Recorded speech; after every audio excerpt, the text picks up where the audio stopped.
All right. So again, good morning to everyone. Welcome to the Principal's Coffee for today, October 16th.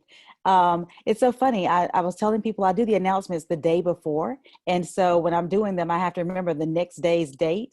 And I can't tell you how many times I have bloopers. I need to do a reel of all my bloopers and show you guys how often I make those mistakes. It's so great to have you here this morning. Our focus is really to talk to you about our Timothy University that's coming up. And then we want to give you a little bit of a reopening update. It is our plan to do a somewhat of a town hall and to do a reopening update again as we get just a little bit closer and we get more information. Currently, we don't have a lot of solid details because we're waiting on everyone to get registered. And so I'll explain a little bit more about that when we get there. But first, let's go ahead and I want to introduce you again, for those of you who have not met some of the staff members at Timothy. I want to introduce you to, I hit a button, I just disappeared. I want to introduce you to our assistant principal, instructional coach, and counselor. So I'm going to let them introduce themselves to you very quickly, and then we'll jump in and tell you about Timothy University coming up. Ms. Hill? Good morning. I'm Amy Hill. I'm the assistant principal. Good morning. I'm Pam Lane. I am the instructional coach at Timothy. Good morning. My name is Mary Catherine Blankenship, and I'm the school counselor at Timothy Road. So again, thank you guys all for being here. So Ms. Hill's going to tell you a little bit about Timothy University and what that is going to entail, and then we'll jump right into a little bit about reopening for you. Okay, good morning. I'm going to share my screen.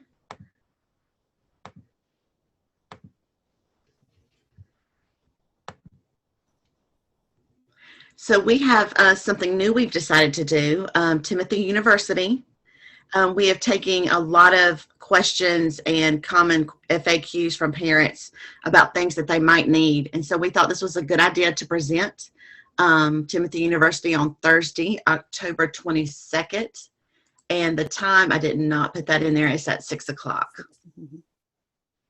And you can RSVP at this link, and I'll put that back up in a minute. So our first session will be, it's Eureka, but not magic. So Eureka is a math curriculum program that we are using. We used it last year in kindergarten, first and second, and this year, third, fourth, and fifth is also being part of that. It's an intense math program. Lots of hands-on, lots of fluency, and that's going to be presented by Pam Lane, our instructional coach, and Lacey Robson, a third grade teacher, and Winter McBride, a kindergarten teacher. And it's basically to go over the resource with you, some key components, learning expectations, and how you can help at home.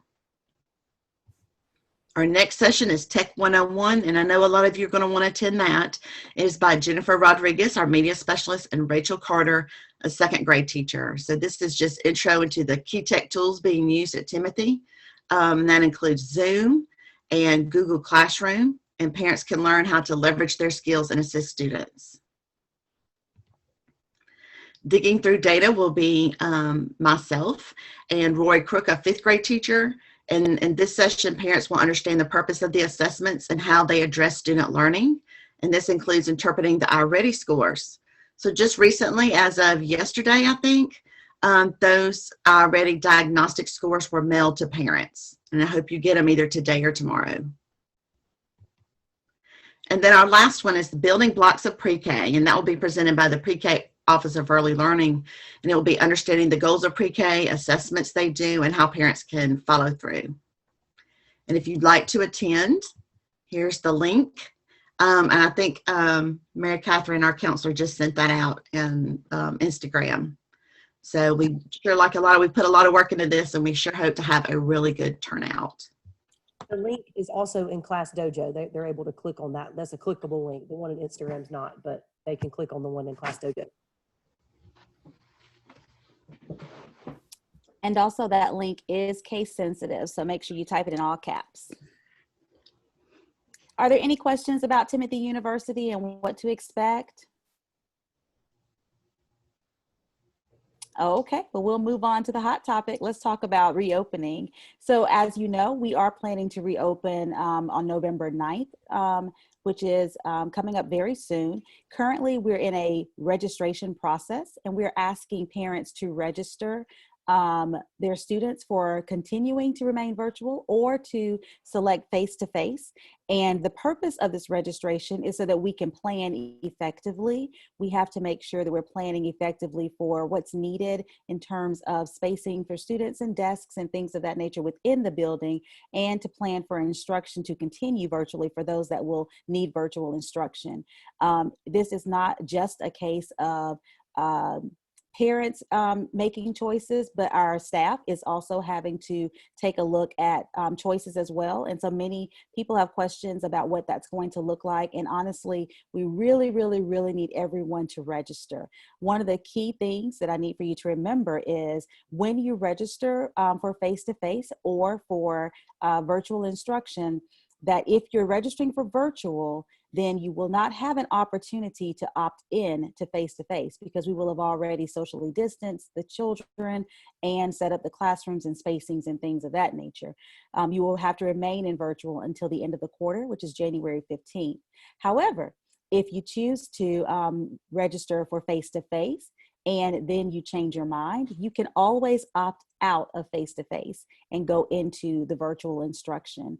So currently that is open. If you're having any trouble with registering, please, please, please go ahead and email or Dojo or email your teachers, Ms. Hill, myself, and we can register for you online if you're having any trouble with that, because I know some people were having trouble with campus. And so if you're having a hard time, we can do that for you. If you let your teachers know, then they will also, they can't do the registration for you, but they can take the notes down, and Ms. Hill and myself and our secretary, Ms. Lester, can actually log in and make that choice for you. The other thing is on November the 4th, 5th, and the 6th, the students will be having a blend of hybrid learning those days. And that will be a mix of synchronous and asynchronous instruction so that the teachers can be in the building and prepping for their return on the 9th. So make sure that you are, we wanted to make sure you knew that ahead of time, what's happening on the 4th, 5th, and 6th. And on the week of October 26th through the 30th, actually October 30th is the district set aside for parent conferences. So during that week, our teachers will be making contact with you about that week to schedule conferences, but they also want to make sure that you are able to go ahead and register online. So they'll be verifying your registration during that week as well. That's kind of what we have going on. Again, we really can't make any further moves without knowing our numbers. As of yesterday afternoon or yesterday before lunch, we had about 179, 180 total registrants. And out of those, we had about 67 or so that were registering for virtual. And so we're continuing to monitor our virtual versus face-to-face so we can begin thinking about what that looks like at each grade level. But currently we really we can't make any major moves until we're able to get everyone to make their registration choices. So I'm going to pause right now and see if there are any questions that you may have that I could answer right now.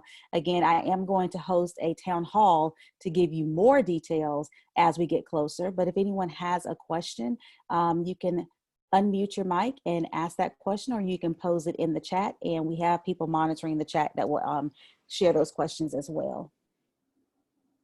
I do have a question for you, Dr. Worthy.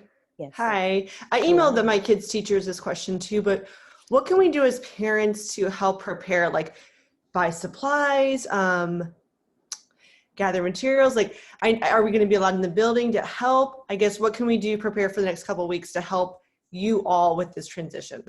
Thank you so much for that question. Parents and other visitors will not be allowed in the building. We are working on a, especially not past the office. And so gone are the days of even, walking children to class right now, because we're trying to really elevate our safety measures, and that's not safe to allow multiple people just in and out of the building. However, in preparation for your students returning, we just ask that you make sure that they bring back the materials that we sent home, because that's going to be important important. Their math workbooks specifically, their devices. We want to make sure those are coming in because they can't share those. Making sure they have their original supplies still, just bringing those things back with them. We also want to make sure that you're talking to your students about safety measures. We'll be doing videos and sharing those with students, making sure they remember to keep their hands washed when the teachers are asking them to, making sure that that they're using sanitizers in between, making sure that they're staying distance from their friends. And we know it's going to be harder, especially for our younger ones. We know the first thing they're going to do is run in and hug each other because they miss each other. But just making sure we're having those conversations. Right now, as we continue to look at other things that we're going to need, there may be opportunities that will come up, and I am so happy to present those opportunities to parents to assist should we have the availability. One of the things I'm thinking of right now is there a way to help with additional supplies that children may need. We've had a group that was making making masks for the hospitals, and they donated some of those masks for students, reusable ones. We're purchasing additional disposable masks, and we are also, the district has purchased masks for all of our students. So those are the types of things, just making sure your students are aware that yes, we're returning, but things will still be a little different, and it's really important to listen to the adults around. And that's the best way that you can prep them right now. Would anyone else like to unmute and ask a question? Dr. Worthy, I have a there's a question. question in the chat box as well. Okay, go ahead with your question, ma'am. Good morning, Principal Worthy, and everyone else. Hi, how are you guys? Great, thank you. I'm a first-time mom to a preschooler. And so my question is, we're not familiar with school start time and end time. So if you all could share, what does that look like? And if there has been any conversation potentially about, I'm sure not now, but maybe next quarter, potentially bringing back like after school, or what does that look like for kid pickup and transportation? All right, thank you for the question. So first, in terms of school hours, we are currently those are not solid. And here's the reason why. As we're waiting on people to register, one of the questions that has to be asked is, do you require transportation?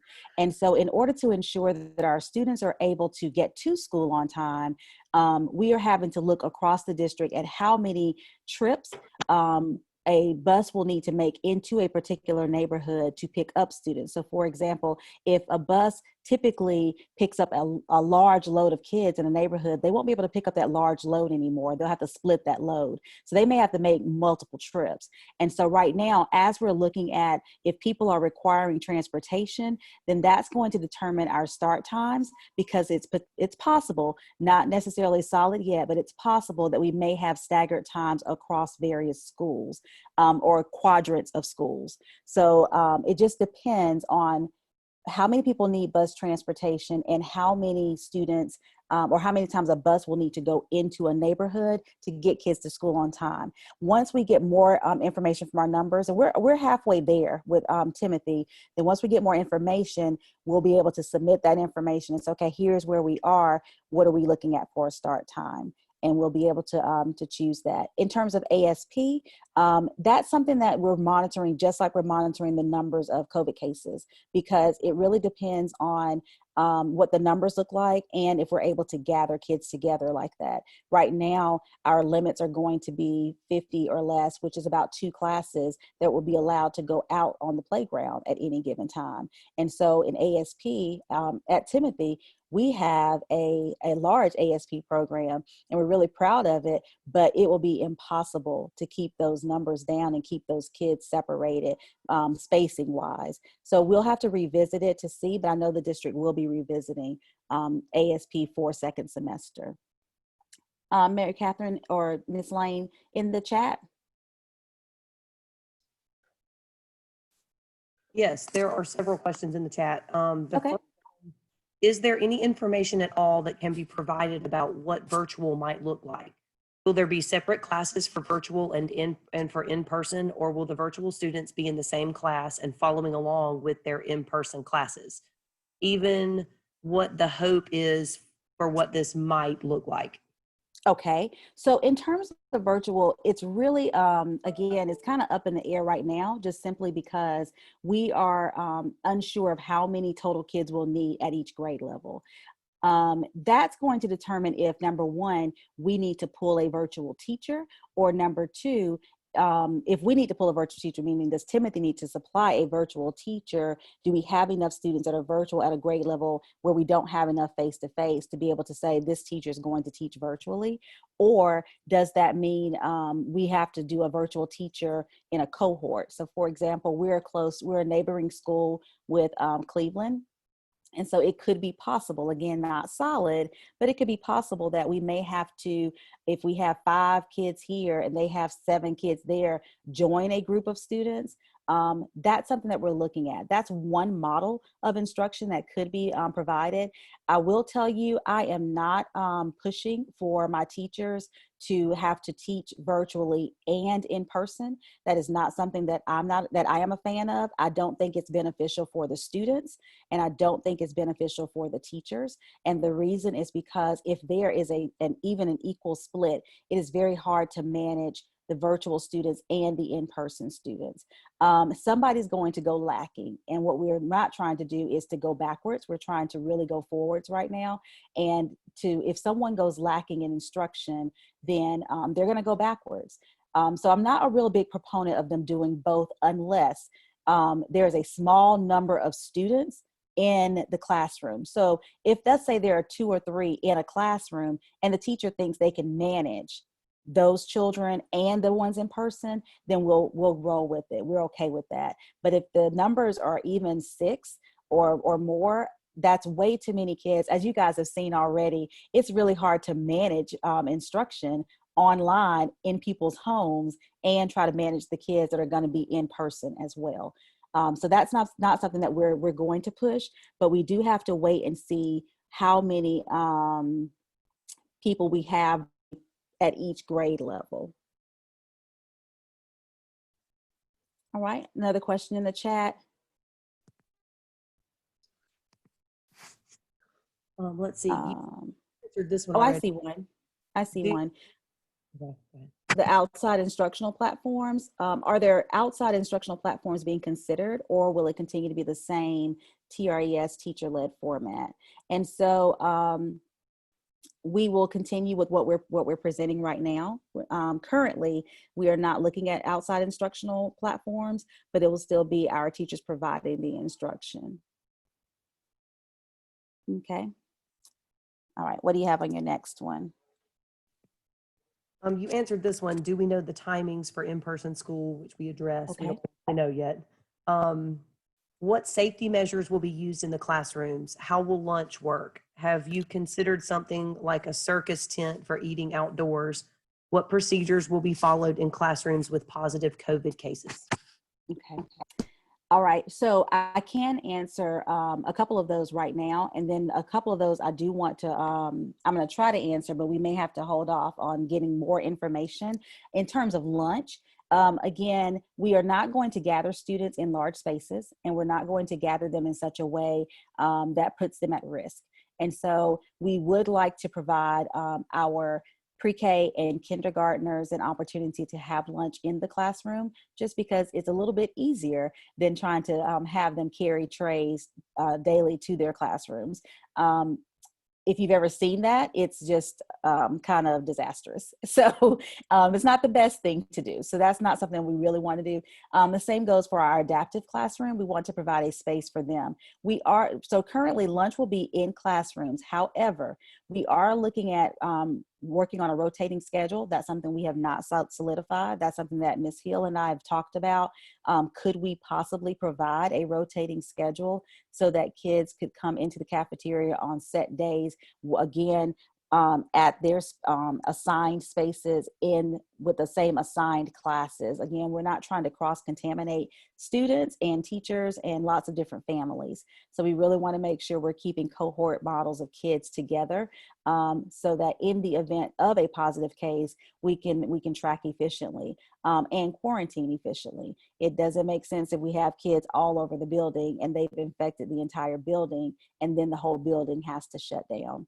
I'm going to hold off on our procedures for, was it procedures for positive testing? Okay, I can tell you that currently we are creating an isolation room so that we have a space to house any person, teacher, or student that may be exhibiting positive symptoms. And so we are going to have an isolation room until that student or that adult is able to leave the building. That room will be manned by a COVID response team. So we have a COVID response team that is in place, and that team is made up of Ms. Hill and myself. It's also made up of our nurse as well as our receptionist who will make contact, and our behavior interventionist who is a volunteer to actually help us to monitor the individuals who will be in that isolation room. The room is going to be, if you've been in our building, the room is going to be our admin conference room because it's a large space. It has to be checked for ventilation. So that's going to happen in the next week. And then that room also has a sink and a bathroom in it. And so we felt like that was the best place for it. There are protocols to go through in terms of positive testing. And again, I want to share those when I do the town hall so that I can give you the infographic that goes along with it. So if you allow me to do that, I won't go into detail because basically it just boils down to identifying who the individual is, who they may have come in contact with, contacting those individuals that need to know, because everything is a need to know basis. It's not about announcing it to the entire school, but contacting the individuals that are affected or have been exposed. And if the possibility arises where we have to quarantine, then we have to look at where that happens. Do we quarantine within a classroom? Or do we quarantine a hall? Do we have to quarantine the school? And so those are the levels, but I'll go into greater detail when we have our town hall. All right, I'm going to pause from the chat for just a second and see if there's anyone that would like to unmute and ask a question. Yes, I had that same sort of a question. On campus, we are seeing an uptick, and we are forced now, the solution and what we're using is a greater cause of the virus that's running around. So I'm just wondering what you guys are using, because we are running into problems everywhere at UGA. You said what we're using in terms of? Cleaning it. After it comes up, you got to clean it, Yeah. you got to disinfect it, you got to scrub it down. So, yes. And that's one of the things I do. So we're running into all sorts of things. Okay. And so our custodial department is debriefing us on a regular, the head of custodians, they're debriefing us on a regular about cleaning solutions. I will give you more information again at that town hall, only because I want to get the exact information for you so I can provide the names and how they're going to go through and clean. I can tell you that currently, while we're in the building now, we are, the custodians have a cleaning protocol for large spaces. When the kids come back, those spaces will include the bathrooms as well as the cafeteria, which will be on a rotating schedule every 15 to 20 minutes. And then also they are disinfecting classrooms on a regular basis, and they're going to do deep cleanings as well. However, I can get back with you at that town hall about the specifics of what that looks like once a positive case arises and what custodial staff or outside people will have to do to come in and disinfect a space. I'm making a note of that. That's Fisher, right? Fisher is the head of that department, but actually James Green is the head of custodials. Well, Fisher Mr. used to be Fisher is our, he's Fisher head of used to be our operations. department head. So I'll just, okay, all right. Yes. All right, Ms. Blankenship, I'm gonna take you back to the chat. There's one more here in the chat that we haven't covered. Let me find it. For students who go virtual for now, when they return in person on January 15th, will they be able to just rejoin the class they have been a part of up until now? That's a great question. That's one we're getting a lot of. And right now, it's a big, if I had a speech bubble over my head, it'd have a question mark in it because it's an unknown factor only because of we don't know how many kids we're going to have virtually. If they're in that class where there might be, 3 kids, it'll be an easy transition. However, if it's a grade level that has a large number of virtual students and we have to take a whole teacher and then take students and redistribute them, which we're hoping not to do. That's a last minute measure. We don't really want to redistribute kids, but if we're forced to do that, then that will be the issue. They may not have the same teacher, and we don't want to switch kids around so much. We don't want them to go to one teacher this quarter, another teacher the next quarter, and then back. So right now, until we have more information about those numbers, some of those answers are really hard to tell. I can tell you that when we get those numbers more solid, then I can give you way more information at that town hall about, okay, now here are our ending numbers, and here's what this looks like at each grade level. All right. One more here, Dr. Brady, that just came up. When is the TRES town hall? I have not scheduled it because I'm waiting to get all of the numbers in. The deadline for those numbers is either, I can go back and double check. I can't remember if it's today or this weekend. And then the teachers are going to follow up. So when teachers begin following up, they're going to follow up next week. So by next week, I'll have more information. When I get at least 80% of the numbers in, that's all I'm looking for. I'm not looking for 100.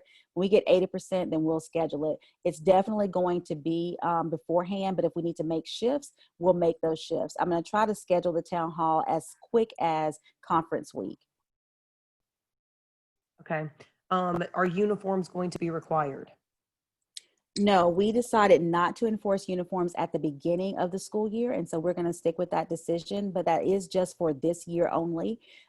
Because of the pandemic, because it was hard, they were hard to find, people were unable to get to, the stores and things like that. So we're not requiring uniforms, but we are enforcing the CCSD dress code policy, and we'll revisit that for you. We'll send that back out to you so that you'll know, because we've been in uniforms for so long that many of you haven't looked at the dress code policy, but we'll send that back to you so that you'll have an idea of what that is. But we will not enforce uniforms right now. There's one here that says the schedules will be the same, question mark. I'm assuming they mean our daily schedule when we return to in-person. Ms. Hill and I are working on the instructional schedules. However, again, we don't know until we get that start and end time if it's going to be a modified time or not. If we modified, meaning if we need to modify instructional times or not. As of right now, we don't know. One of the things that I do want to carry forward is ending. What we've been doing lately is ending live instruction by a certain time to do more small group and one-on-one instruction. We found that to be very beneficial for students. So we are going to continue that type of instruction. But in terms of the schedule, until we get those numbers, and I hate to keep saying the same thing. I feel like I sound like a politician, y'all. I'm really sorry, but I honestly can't give you answers until I get numbers. It really does depend on how many kids are needing what before we can really make true decisions. Because without those numbers, I don't know what transportation looks like. Without transportation, I don't even know what time school's going to start or end to be able to build an instructional schedule.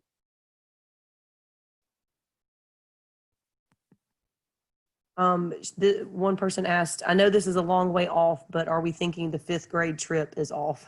I guess the Jekyll trip. It is. We did not, we talked to Jekyll, but as of right now, yes, we're not going to attempt to try to scramble and get that together by the end of the year. We always like to allow parents time to pay on that trip and assist with that trip and schedule buses. And we were really, really in a great position last year. The company that we used for the buses, they were able to turn that check right back around and give it back to us without holding any of that money. Whereas I did hear from other schools, they had to really, really fight to get their money back. And so I'm really glad that we were able to do that. So we don't want to tie anyone's money up in a trip for an unknown when we don't know what the existence of COVID is going to look like. But we are going to plan some more fun things for our 5th graders. We gotta make it special for them. There's a comment, thank you for the shift in more small group. That has been a lifesaver to end live instruction by 1:30. Awesome. Awesome. Is there anyone else that'd like to unmute and ask a question?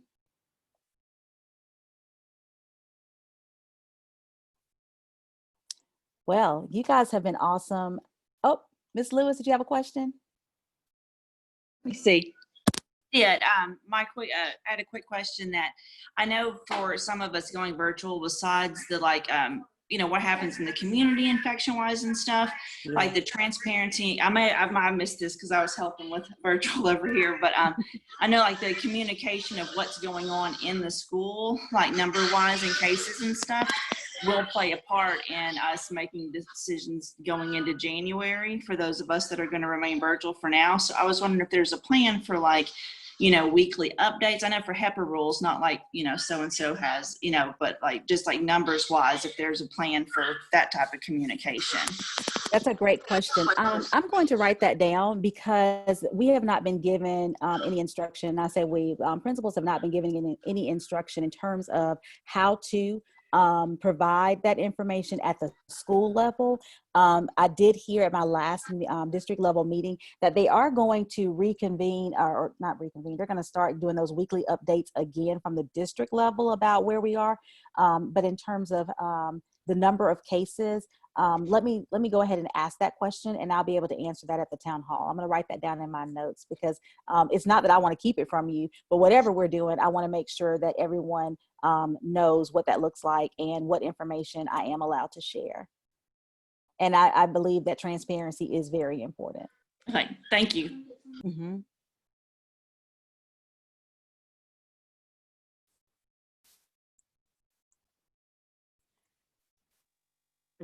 Good morning.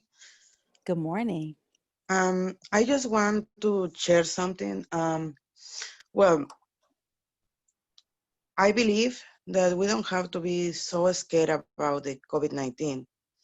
For example, I was sick of COVID-19. I know that for each person is different, but was just 2 days of headache, and that's it. Yes, 2 days horrible with a headache, like I couldn't stand up, but that's it. My husband was sick too, and his symptoms were super different, but we didn't have fever, never. Mm-hmm. So still, if we believe that for check the kids in every day in the school for fever, could be kids that will have COVID and they didn't know. They won't know because the fever is not something that is 100% in each person. So the symptoms could be Yes. different. My baby, for example, have COVID too, and he didn't have fever and was jumping and running and Mm-hmm. normal. And we bring him twice to do the test, and the pediatrician said, "But yes, he has COVID, but he is normal and he didn't have fever." We didn't know if he smelled or no because it's a baby, but he was okay. His energy never changed. So, for example, I wanted my kid go to the school and have the opportunity to be outside to the house, have convivence with other kids because he is being crazy already. He was like, "Mom, I couldn't do anything." So, in my family, we decided that we wanted he go to the school. And for example, here in the house is a family of 4 people, and 3 of us have COVID in different time. Mm-hmm. But my son that will go to the school, he was negative. The 3 times he was negative. So, and yes, he eat vegetables and fruits and all of that, but it's not like vegan kid. So Yes. he pizza, sandwiches, and all the kid food, nuggets. So I think it's according how the body takes the virus, and if the body resists, well, will be negative. And if the Right. body like with a low immunological system, well, Mm-hmm. you will have it. Well, So and thing is, we have to really monitor the kids because you're right. Some of the kids will present symptoms and some of them will not. And that's why we really want to make sure that we're watching and keeping them as close as possible, washing hands and teaching them those different strategies. So thank you for sharing that because you're right. It presents itself different in different people, but we just want to make sure that we're providing as many safety measures as possible at the school to keep the kids safe. So we'll do that, but we do recognize that some of them will show symptoms and some will not. And as we're meeting right now, there is a meeting happening with the reopening subcommittee right now, and they're revisiting lots of different things because, as you guys know, the numbers keep changing, and as the numbers change, information changes. And so, as that changes, they're making shifts and adjustments. And I'm hopeful that we can make sure that we're able to provide you with what you need as well to support students. yes, I want to I say, think that oh, I'm so sorry. I think that the best way to prevent that the kids, because well, they will come for different houses, is that when they leave the school, they have clean hands and everything.